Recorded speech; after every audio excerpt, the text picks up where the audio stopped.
हमल में 9 महीने कौन से विटामिन और मिनरल्स जो हैं वो चाहिए होते हैं और उसको किस मिकदार में लेना ज़रूरी है।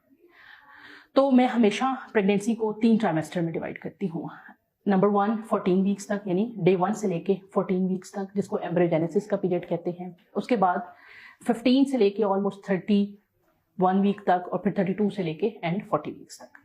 फर्स्ट ट्राइमेस्टर जो होता है वो बहुत ही डेलिकेट पीरियड ऑफ प्रेगनेंसी होता है, क्योंकि इसके अंदर बच्चे का पूरा इंफ्रास्ट्रक्चर बन जाता है। ऑनवर्ड उसमें सिर्फ ग्रोथ होती है, इसलिए इसको एम्ब्रियोजेनेसिस पीरियड कहते हैं। इसमें तमाम अज़ा बच्चे के मुकम्मल तौर पे बन चुके होते हैं, और अगर कोई एबनॉर्मेलिटी होती है तो वो इसी टाइम में होती है।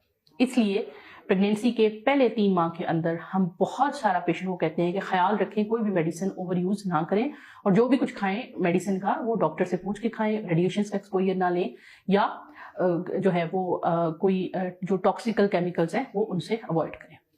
इस पीरियड्स के अंदर, इस इतने सेंसिटिव पीरियड के अंदर आपको कौन से विटामिन चाहिए होते हैं?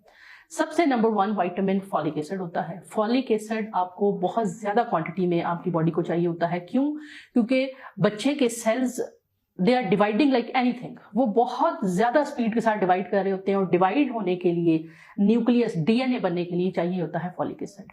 वो मरीज जिनका पहले कोई एबनॉर्मल बच्चा पैदा हुआ है, जिनको शुगर है, जो कोई ऐसी दवाई जैसे मिर्गी की दवाई होती है वो फॉलिक एसिड का लेवल कम करती है, कोई ऐसी दवाई खा रहे हैं, उनके अंदर हम डबल और ट्रिपल टाइम फॉलिक एसिड की सप्लीमेंटेशन करते हैं। लेकिन जो लो रिस्क पेशेंट होते हैं उनके अंदर सिंपल 400 से लेके 600 माइक्रोग्राम तक का फॉलिक एसिड की डेली सप्लीमेंटेशन काफी होती है। अच्छा, याद रहे, बहुत सारे लोग कहते हैं जब मेरे पास आते हैं वो कहते हैं कि हमें आयरन और कैल्शियम लिख के दें। इस टाइम के अंदर बच्चे की ना तो बोन्स बन रही होती हैं ऑसिफिकेशन, और ना ही कोई उसका बहुत ज्यादा फ्लैश बन रहा होता है, बहुत ज्यादा साइज अटेन हो रहा होता है। इस वक्त उसकी इंफ्रास्ट्रक्चर के ऊपर कुदरत काम कर रही है, तो लिहाजा बहुत ज्यादा आयरन कैल्शियम की जरूरत नहीं है, वो माँ के स्टोर्स के ऊपर से ही उसकी पूरी हो जाती है। इस टाइम में आपने लेनी है बहुत ज्यादा एंटीऑक्सीडेंट्स, यानी ऐसे फूड सप्लीमेंट्स या ऐसी खुराक जिनके अंदर फ्री रेडिकल्स के खिलाफ लड़ने की सलाहियत हो, ऐसे विटामिन जिनके अंदर फ्री रेडिकल्स के खिलाफ लड़ने की सलाहियत हो। जैसे कि विटामिन सी मैं बहुत इंकरेज करती हूँ पहले तकरीबन 13 हफ्ते तक के लिए। विटामिन ई बहुत इंपॉर्टेंट है क्योंकि ये भी एंटीऑक्सीडेंट होता है। इसी तरह से जो आपके आर्जिनिन के सप्लीमेंट्स होते हैं या लाइसिन के सप्लीमेंट्स होते हैं वो बहुत अच्छे होते हैं, स्पेशली आर्जिनिन के जो होते हैं, एल आर्जिनिन के सप्लीमेंटेशन, वो फ्री रेडिकल्स को बहुत प्रिवेंट कर रहे होते हैं। और जो फूड होती है उसमें ज्यादा से ज्यादा रेडीली एब्जॉर्बेबल फूड, यानी जूद हजम खुराक, जिसको आम हालात में हम कार्बोहाइड्रेट डाइट कहते हैं। जैसे फॉर एग्जांपल बॉइल्ड राइस हो गए, आपके पास पोटैटोज हो गए, आपके पास रोटी हो गई, ये बहुत ज्यादा हम इंकरेज करते हैं, जो कि फॉरन, क्योंकि शुरू में आपका ब्लड प्रेशर भी लो हो रहा होता है, आपका शुगर भी लो हो रहा होता है। जैसे ही आप प्रेग्नेंट होती हैं तो आपकी बॉडी का half of cardiac output direct हो जाता है टुवर्ड्स योर यूट्रस, बच्चे की तरफ जाना शुरू कर देता है। तो आपकी जो बॉडी होती है उसकी वो कॉम्प्रोमाइज होती है, तो आपने रेडीली अवेलेबल जो चीजें होती है एनर्जेटिक की वो खानी है, और जो मैंने ये सप्लीमेंट्स बताए हैं ये आपने लेने हैं। राइट आफ्टर 14 वीक्स, 13 हफ्ते के बाद, अब वो टाइम है जब बच्चे की बोन्स भी बनना शुरू होंगी, और उसके बाद बच्चे की जो फ्लैश है, गोश्त है, मसल्स है, स्किन है, ये भी बनना शुरू हो जाएंगे। अब आपके बच्चे को चाहिए, अच्छा वैसे ये जो पीरियड होता है सेकंड ट्राइमेस्टर का, that is basically called honeymoon period of pregnancy. कहते क्यों है कि आपको जो बहुत ज्यादा उल्टी मतली है वो भी बेहतर हो जाएगी आप, और बच्चे का वेट भी इतना ज्यादा नहीं है कि आपके लिए कैरी करना मुश्किल हो। तो ये वो टाइम है जिसमें आपने बहुत अच्छी खुराक लेनी है, क्योंकि एंड पे जाके फिर आपसे उस क्वांटिटी में लिया नहीं जाता। और अच्छी खुराक का मतलब ये बिल्कुल नहीं है कि आप मैक्रोज बहुत ज्यादा लेना शुरू कर दें, यानी चावल, रोटी, अनाज बहुत ज्यादा खाना शुरू कर दें। इसका मतलब ये कि माइक्रोज पे फोकस करें, यानी आपकी बॉडी के अंदर आयरन रिच फूड होना चाहिए, जिसमें कि आपका रेड मीट आ जाता है जिसमें बहुत आयरन होता है। एप्पल जरूर आप लें, जो फलाद से भरपूर ग्रीन लीफी वेजिटेबल्स हैं उनका इस्तेमाल करें, सलाद का इस्तेमाल करें, प्रॉन क्रैब्स का इस्तेमाल कर सकते हैं, उनमें बहुत ज्यादा अमाउंट में आयरन होता है। और इसके अलावा आयरन का सप्लीमेंटेशन जरूर करें। मैं जब यहाँ पे मेरे पास पेशेंट आते हैं वो कहते हैं कि ऐसा हो सकता है कि हम आयरन की गोलियां ना इस्तेमाल करें, तो मैं उनसे कहती हूँ कि जी जरूर इस्तेमाल करें, इसलिए कि हमारे यहाँ फूड फोर्टिफिकेशन नहीं होती होती है बाहर के मुल्कों की जिनकी हम किताबें पढ़ते हैं या जहाँ से हम ट्रेन होकर आए होते हैं, वहाँ पे मोस्ट ऑफ द टाइम ये होता है कि फूड को फोर्टिफाई किया जा रहा होता है और बहुत खालिस फूड होती है, इसलिए आप अगर आयरन टैबलेट्स नहीं भी लेते तो आपका एचपी कंपैरेटिवली बेटर रहता है।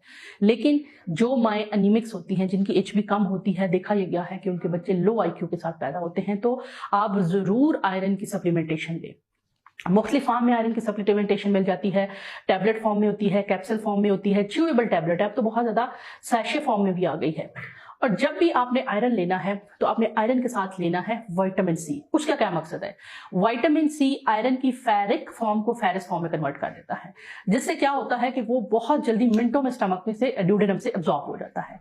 तो आपने कुछ ऐसी चीजें, आयरन तो ले ही रहे हैं लेकिन साथ उसके विटामिन सी की इंटेक को भी कंटिन्यू रखें। इसके अलावा कैल्शियम बहुत जरूरी है। कैल्शियम, अब आपके बच्चों की बोन्स बनने लग जाएंगी, आप अपना स्कैन भी अगर उठा के देखेंगे तो उसमें बच्चे की व्हाइट कलर की बोन्स और वो सारा कुछ बनना शुरू हो जाएगा।